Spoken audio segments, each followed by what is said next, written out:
Hi, welcome to another video about something a bit different this time. This is about this vintage stock and die set.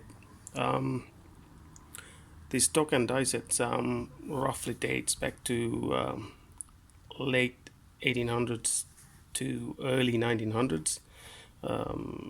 Roughly, let's say 1880 to 1920.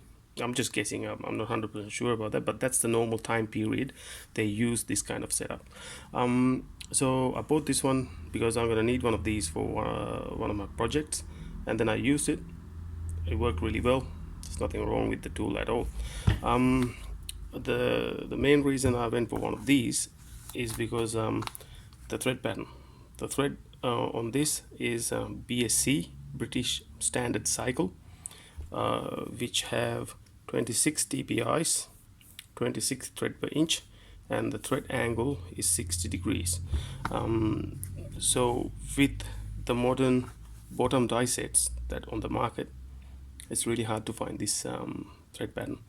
Even if you can find this, it's not going to be cheap because they don't come with normal everyday tap and die sets. You have to buy from a specialty supplier or something like that, so it's going to be expensive. So I found this on the market and then I just bought it because with this I can get 1, 2, 3, 4, 5 sizes,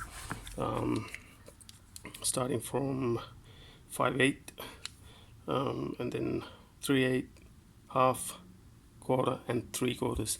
So I get with this tool you can get all these 5 sizes in one tool, and I got this for a fairly reasonable price as well, so it's not too bad. So the working principle of this is you got a thumb screw up here.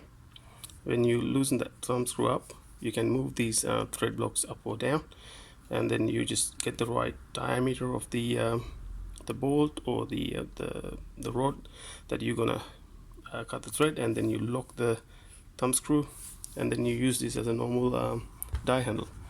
The normal die handle, that's a normal one. Everyone know how to use one of these. There's not much difference. You just lock it up and then use it. That's it. You just turn it. The way you do with these, it's exactly the same principle, different design. So on this one it's stamped on here. It says made in England. On the other side it says Presto and something here which is really worn out, so I can't read that clearly.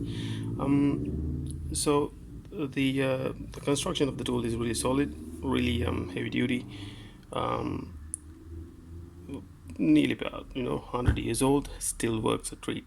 It works really well. So that's the quality assurance of the build of the tool, the quality of the tool. So it's not a bad tool at all. It's really well built, well made, nice tool to have, especially if you into restoring vintage stuff. You're gonna need one of these. I mean, at least you're gonna need some form of BSC die sets. So this is what I'm using and works really well. I thought it's good to do a video about because it's kind of vintage, hard to find, and really good tool. Thank you.